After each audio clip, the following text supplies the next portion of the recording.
Setelah pamitan kepada sang istri dan juga anaknya, Devan pun berangkat dengan ditemani David dan juga Julie. Ada rasa bersalah kepada Bintang karena ia belum berani jujur kepada sang istri tentang dunia gelapnya. Devan terlalu pengecut untuk jujur, ia sangat takut jika Bintang tahu, Bintang akan meninggalkan dirinya.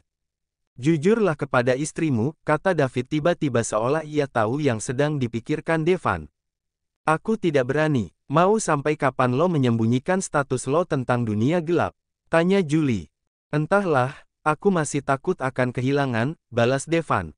Julie menggelengkan kepalanya, terserah kamu saja, tapi saran kita kamu jujur kepada istrimu, cepat atau lambat ia pasti akan tahu. Devan benar-benar takut akan kehilangan, makanya ia tidak berani jujur sampai saat ini. Biarkan waktu yang menjawab kapan Devan akan memberanikan diri. Sedangkan di rumah, Bintang sudah menidurkan Kevin untuk tidur siang. Ia pun duduk di sebuah taman dengan ditemani segelas jus apel. Bintang sangat khawatir dengan keselamatan Devan. Tidak biasanya ia merasakan kekhawatiran seperti ini, entah karena baru mengetahuinya makanya ia baru merasakan khawatir. Della, Bintang kita main ya ke rumah lo. Bintang membaca pesan yang masuk ke dalam handphonenya. Bintang, oke, aku tunggu, kebetulan di suami aku juga lagi pergi keluar kota. Della, oke kita cus ke sana sekarang.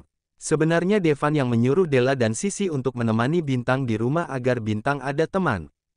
Tak lama kemudian kedua sahabat Bintang datang dengan membawa makanan yang akan membuat Bintang ngiler. Halo Bumil, kata Della yang berjalan ke arah taman ditemani Sisi. Kalian sudah sampai, ucap Bintang. Della memberikan paper bag yang ia bawa kepada Bibi. Bi tolong pindahin ke piring ya, pinta Della ketika ada Bibi yang membawakan minum untuk mereka. Siap non, jawab Bibi sambil membawa paper bag. Ponakan aku kemana? Tanta Sisi. Kevin sedang tidur siang, balas Bintang, tumben kalian bawa makan ke sini. Tanya Bintang heran. Karena gue tahu, kalau Bumil sekarang sukanya makan, jawab Della. Titik. Mereka bertiga pun tertawa. Bibi membawa makan yang sudah ditaruh di atas piring, ada seblak, mie ayam, kue tiaw goreng, cimol, rujak, dan satu lagi lumpia. Wah ini mah kesukaan aku semua, ucap Bintang sambil menatap makan yang sudah ada di atas meja. Jangan hanya dilihat tapi langsung dimakan, kata Della. Mereka pun makan bersama dengan Diesel ingin canda tawa. Kamu tahu gak Bin, kalau si Sisi ini sudah kalah dalam bertarung, hahaha. Memang kenapa? Tanya Bintang penasaran. Si Sisi memergoki si Evan sedang sama cewek, padahal kan kita tahu sendiri kalau mereka sedang dekat, ucap Della. Terus saja lo ledek gue, kesal Sisi langsung memakan makan yang ada di hadapannya, bukannya mereka iba malah menertawakan Sisi. Della diam garis bawah diam mengambil video Bintang yang sedang tertawa lalu mengirimnya kepada Devan. Ternyata kesialan Sisi membawa berkah karena sudah menghibur Bumil. Kalian kejam aslinya, sebal Sisi, lihat saja nanti, aku akan mencari cowok yang lebih cakep darinya dan akan aku pamerkan kepada semua orang, balas Sisi. Bukannya ada Julie? Tanya Bintang. Ogah mending gue jomblo daripada harus pacaran sama laki-laki yang tidak berperasaan seperti dia, balas Sisi. Ia masih ingat ketika Julie membentaknya sudah 3 hari Devan pergi keluar kota. Setiap Bintang video call atau telepon pasti Devan selalu bilang sedang ada rapat. Bintang bukannya curiga tapi ia sangat khawatir dengan keadaan Devan saat ini. Mudah garis bawah mudan kamu baik garis bawah baik saja dimanapun kamu berada sayang, kata Bintang dalam hati. Sedari tadi Bintang mencoba memejamkan matanya namun entah kenapa malam ini ia tidak bisa tidur dan hati sangat gelisah padahal jam sudah menunjukkan jam 1 malam. FLASHBACK on. Sedangkan di sebuah kota Devan sedang tidak sadarkan diri karena telah dijebak oleh musuhnya sehingga Devan mendapatkan beberapa luka tembakan. Untungnya David dan Julie segera datang dan menghabiskan musuh mereka tanpa tersisa. Ketua mereka juga sudah terkapar tak berdaya. Ayo cepat bawa Devan ke rumah sakit, teriak David kepada anak buahnya. David dan anak buahnya membawa Devan ke sebuah rumah sakit terdekat sedangkan Julie ia sedang membereskan tempat pembantaian agar tidak tercium oleh polisi. Setelah 2 hari Devan masih belum sadarkan diri. Setiap Bintang teleponan atau video call pasti David matikan dengan alasan sedang sibuk. Mau sampai kapan kita menyembunyikan keadaan Devan kepada istrinya? Ucap David pusing. Iya gue juga bingung, jawab Julie. Julie dan David juga terluka namun tidak sepatah Devan. Tok, Tok, tok. Masuk, ucap David. Maaf tuan, saya mau memberitahu kalau pasien harus dirujuk ke rumah sakit yang lebih besar agar mendapatkan perawatan yang lebih baik lagi, kata dokter itu dengan sopan, dan kami juga sudah membuat surat rujukan ke rumah sakit besar di kota B. David dan Julie saling pandang, apa ini sudah waktunya Bintang tahu? Ucap David. FLASHBACK off. Devan sudah dipindahkan ke rumah sakit miliknya sendiri, Bintang masih belum mengetahuinya, rencananya besok baru dikasih tahu karena saat ini sudah malam. Pagi ini seperti biasa Bintang mengantarkan Kevin ke sekolah lalu ia berangkat ke rumah sakit, walaupun hatinya sedang gundah tapi Bintang sebisa mungkin bersikap tenang, selamat pagi semuanya, sapa Bintang. Selamat pagi juga dokter, jawab mereka. Kok bisa ya, tenang banget padahal suaminya sedang tidak sadarkan diri, bisik dokter satu. Iya, apa benar ia hanya mencintai harta Tuan Devan saja, ucap suster.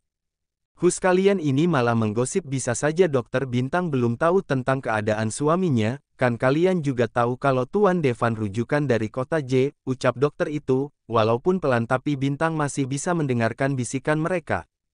Ada apa? Tanya Bintang. 3 garis bawah tidak dok, jawab suster itu. Bintang, panggil David. Bintang menoleh ke arah suara, Kak David, kok kakak ada di sini? Tanya Bintang, pasti suamiku juga sudah pulang, tanya Bintang tersenyum. Ada yang mau aku omongin sama kamu, ucap David serius. Bintang merasa aneh melihat David yang terlihat sendu, ada apa kak? Tanya Bintang. Ini tentang Devan, kenapa dengan suamiku? Tanya Bintang. Devan sedang di koma dan ia baru dipindahkan semalam ke rumah sakit ini, ucap David. Dek, jantung Bintang seakan berhenti, kakinya melemas dan pandangannya mulai menghilang, Bintang hampir saja jatuh untung David segera menangkapnya kalau tidak bisa Bintang bisa jatuh ke lantai David membawa Bintang ke ruangan pemeriksaan karena ia sangat khawatir dengan keadaan Bintang, bagaimana keadaannya Del? Tanya David kepada Della. Untung saja Bintang hanya shock dan kandungannya juga baik garis bawah baik saja, ucap Adele yang memeriksa Bintang, kenapa Bintang bisa pingsan? Tanya Della. David meremas kepalanya, ini salah aku, karena sudah memberitahu Bintang kalau Devan sedang dirawat di rumah sakit ini, jawab David. Della menutup mulutnya, ia sangat kaget, bagaimana keadaannya sekarang? Tanya Della khawatir. Sudah 3 hari Devan belum sadarkan diri, lirih David. Della memeluk David, David terlihat sangat khawatir dengan keadaan Devan membuat Della memberikan pelukannya, pasti Tuan Devan cepat sadar, yang sabar ya, ucap Della sambil memeluk David. Terima kasih, jawab David. Della melepaskan pelukannya lalu ia melihat ke arah Bintang yang baru sadar, Bintang, panggil Della. Bintang memegang kepalanya, aku kenapa?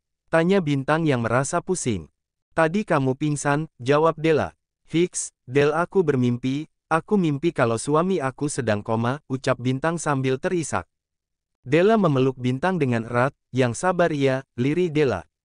Apa maksudmu Del? Petik 2. Del aku dengar Tuan Devan dirawat di, ucap Sisi yang berlari masuk ke ruangan Della. Della langsung melotot ke arah Sisi, Del jadi itu bukan mimpi Bintang yang sabar ya, ucap Sisi ikut memeluk Bintang. Aku ingin melihat suami aku Delsi, kata Bintang dengan pipi yang sudah basah.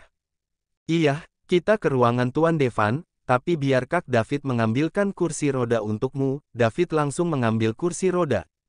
David mendorong kursi roda yang sudah diduduki oleh Bintang dengan diikuti Della dan Sisi, sesampainya di ruangan Devan wajah Bintang benar-benar sedih ketika ia melihat suaminya yang sedang berbaring lemah, Bintang menangis mencium tangan Bintang. Sayang bangun, aku Kevin dan ade bayi sangat merindukanmu. Della, Sisi, David dan juga Julie sangat sedih melihat keadaan sahabatnya, aku gak tega melihat Bintang Del, Sisi menangis di pelukan Della. Della mengelus punggung Sisi, kita harus membuat Bintang kuat, balas Della. Karen sudah ada Sisi dan Della, David dan Julie izin pulang karena mereka harus pulang dan mengurus perusahaan. Nanti mereka akan datang lagi jika urusan mereka sudah beres, sedangkan Sisi dan Della mereka saling bergantian untuk menemani Bintang. Bintang ini sudah siang kita makan dulu yuk, ajak Sisi. Aku belum lapar sih, jawab Bintang yang masih menatap sang suami. Kamu jangan egois kayak gitu, kamu itu sedang hamil, kasihan anak kamu kelaparan di dalam perut, bujuk Sisi, kamu juga harus mikirin kesehatan kamu, kalau Devan tahu kamu tidak mau makan ia juga pasti akan sedih. Bintang pun akhirnya ia mau memakan makan yang Sisi siapkan, ia tidak ingin Devan sedih melihat dirinya yang tidak mau makan, siapa Kevin sudah pulang sekolah. Petik 2. Sudah tadi aku nelpon Bibi untuk nanyain Kevin, katanya Kevin sedang tidur siang dan sudah makan juga, balas Sisi. Syukur deh kalau gitu, aku jadi tenang, kata Bintang. Apa kamu akan memberitahu Kevin kalau ayahnya sedang sakit? Tanya Sisi. Kita tunggu dulu sampai besok, jika besok belum ada kemajuan baru aku akan ngasih tahu Kevin, jawab Bintang. Iya, kamu yang sabar ya Bin, semoga Tuan Devan cepat sembuh ya. Amin, terima kasih ya Si, balas Bintang.